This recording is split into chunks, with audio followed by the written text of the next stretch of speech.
கிறிஸ்துவுக்குள் பிரியமானவர்களே, இந்த நாளுக்கான மாலை நேரம் அண்ணா அப்போஸ்தலனாகிய பவுல் கொரிந்து சபைக்கு எழுதிய 2ஆம் நிருபம் 7ஆம் அதிகாரம் 12வது வசனம். 2 கொரிந்தியர் 7:12, 2 கொரிந்தியன் 7:12. ஆதலால் நான் உங்களுக்கு அப்படி எழுதியிருந்தும் அநியாயம் செய்தவன் நிமித்தமும் அல்ல, அநியாயம் செய்யப்பட்டவன் நிமித்தமும் அல்ல, தேவனுக்கு முன்பாக உங்களை குறித்து எங்களுக்கு உண்டாயிருக்கிற ஜாக்கிரதை உங்களுக்கு வெளிப்படும் பொருட்டே அப்படி எழுதினேன்.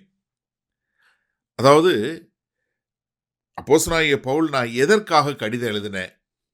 குற்றம் செஞ்சவன் நிமித்தமா, குற்றம் செய்யப்பட்டவன் நிமித்தமா? அநியாயம் செஞ்சவன் நிமித்தமா, அநியாயம் செய்யப்பட்டவன் நிமித்தமா? 2 பேரும் இல்லை.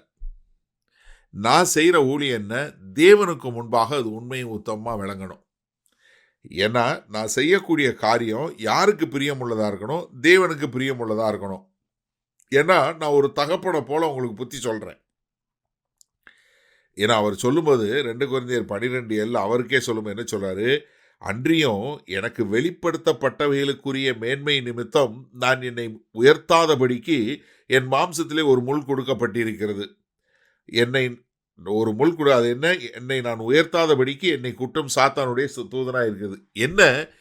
எனக்கு கொடுக்கப்பட்ட வெளிப்படுத்தப்பட்டவர்களுக்குரிய மேன்மை கர்த்தர் எனக்கு அது வெளிப்படுத்தி இருக்கிறாரு. எப்படி? நான் அவருக்கென்று வாழ வேண்டும், நான் அவருக்கென்று பிரியமுள்ள பிள்ளையா வாழ வேண்டும் என்று வெளிப்படுத்தியிருக்கிறாரு. அப்போ ஒரு சபையில் நடக்கக்கூடிய நான் குற்றத்தை பார்க்கிறேன்.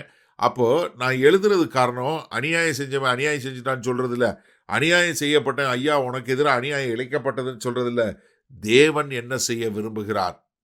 ஏன்னா தேவனுக்கு முன்பாக நான் உங்களை எல்லாரையும் எவ்வளோ கரிசனையாக இருக்கிறேன். இப்போ நீ அநியாயம் செஞ்சவன் அதனால நீ இனிமேல் வராதன்னு சொல்றது பெரிய காரியம் இல்லை. அநியாயம் செய்யப்பட்டவன்கிட்ட போய் உனக்கு அநியாயம் செய்யப்பட்டுருச்சு சாரிப்பான்னு சொல்றது இல்லை. 2 பேருமே தேவனுக்கு ஏற்றபடி எப்படி வாழ முடியும்? அநியாயம் செய்தவன் எப்படி மனம் திரும்பி கர்த்தருக்கென்று வாழ முடியும்? அநியாயம் செய்யப்பட்டவன் எப்படி அவனுக்கு தேவன் ஆறுதலை கொடுத்தாரு, அதை கொண்டு மற்றவர்களுக்கு அவன் எப்படி ஆறுதல் பண்ண முடியும்? இப்படி தேவனுக்கு ஏற்ற சிந்தை உள்ள மக்களாக இருக்கணும். அதனால் 2 கொரிந்தியர் 2வது அதிகாரம் 4வது வசனம் சொல்லும்போது, அன்றியும் நீங்கள் துக்கப்படும்படிக்கு எழுதாமல் உங்கள் மேல் நான் வைத்த அன்பின் மிகுதியை நீங்கள் அறியும்படிக்கே. எப்படி? நான் எழுதுனது காரணம் உங்க மேல வைத்திருக்கிற அன்பு. இங்க ஜாக்கிரதைன்னு தமிழ்ல மொழிபெயர்த்திருக்கிறாங்க, இங்க 2 கொரிந்தியர் 7:12. ஆனா என்னன்னா அதை ஆங்கில வேதாகமத்தில் பார்த்தீங்கன்னா கேர், ஒரு அக்கறை. உங்க மேல வச்சிருக்கிற அன்பு மிகுதி, உங்க மேல வைத்திருக்கிற ஒரு கரிசனை, அதுதான் சரியான மொழிபெயர்ப்பாக இருக்க முடியும். அப்போ உங்க மேல வைத்திருக்கிற ஒரு கரிசனை, இங்க அன்பின் மிகுதியை நான் என்ன பண்ணேன்? மிகுந்த வியாகுலமும் மன இடுக்கமும் அடைந்தவனாய் அதிக கண்ணீரோடே உங்களுக்கு எழுதுகிறேன். எப்படி? நான் எழுதும்போது என் மன துக்கம் அடைகிறது, நான் மன வியாகுலத்தோட, எனக்கு அப்படிப்பட்ட ஒரு துக்கம், அதோட கண்ணீரோட நான் உங்களுக்கு கடிதம் எழுதுறேன். நான் நல்லவன், எனக்கு வெளிப்படுத்தப்பட்டிருக்கு, நீங்க செய்யறது அநியாயம், நீ அநியாயம் செய்யப்பட்டவன் சொல்றதில்ல, மாறாக எப்படி தேவனுக்கென்று 2 பேருமே வாழ முடியும் என்று சொல்லக்கூடிய உங்களை கரிசனை, எந்த ஒரு ஆத்மாவும் வீணா போய்விடக்கூடாது என்பது தேவனுடைய காரியம். அதை நிறைவேற்றும் வண்ணமாக நான் எழுதினேன். சரி, இதனால அந்த வசனத்தை நம்ம எப்படி எடுத்துக்கொள்வது?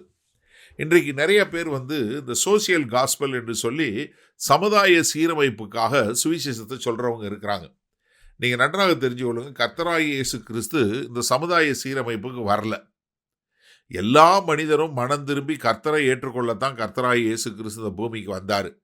அவர் சுவிசேஷ பிரசங்கம் எல்லா மனுஷனும் மனம் திரும்பி கர்த்தரை ஏற்றுக்கொண்டு கர்த்தருக்கென்று வாழ வேண்டும் என்பதுதான் அவருடைய நோக்கம். ஆனால் என்ன பண்ணக்கூடாது? இன்றைக்கு சமுதாயத்தில் உள்ள ஏற்றத்தாழ்வுகள், சமுதாயத்தில் உள்ள பிரச்சனைகளை நம்ம எடுத்துக்கொள்வது சபையினுடைய நோக்கம் அல்ல. நன்றாக தெரிஞ்சு கொள்ளுங்க. ஏன்னா இங்கே சொல்லும்போது என்ன சொல்றாரு? தேவன் உங்களை குறித்து வைத்திருக்கிற ஒரு கரிசனை, நாங்கள் உங்கள் மேலே வைத்திருக்கிற அன்பு. அப்போ அநியாயம் செய்தவனுக்கும் அநியாயம் செய்யப்பட்டவனும் 2 பேரும் தேவனுக்கு முன்பாக எப்படி வாழ வேண்டும், தேவன் என்ன செய்ய விரும்புகிறார் என்று சொல்லக்கூடிய காரியத்தை சொல்லணும். அதற்காகத்தான் நான் உங்களுக்கு கடிதம் எழுதினேன். அதனால தான் நீங்கள் துக்கப்பட்டீங்க. அந்த துக்கத்தினுடைய காரியத்தினால நீங்கள் மனம் திருந்தி கர்த்தரை ஏற்றுக்கொண்டு அதற்கேற்ற கனியுள்ள வாழ்க்கை உங்ககிட்ட வந்துருச்சு. அதனால இதை செய்யும்பதுக்கு எதுக்காக நான் உங்களுக்கு சொன்னேன்? உங்களுக்கு இது வெளிப்பட வேண்டும் என்றே.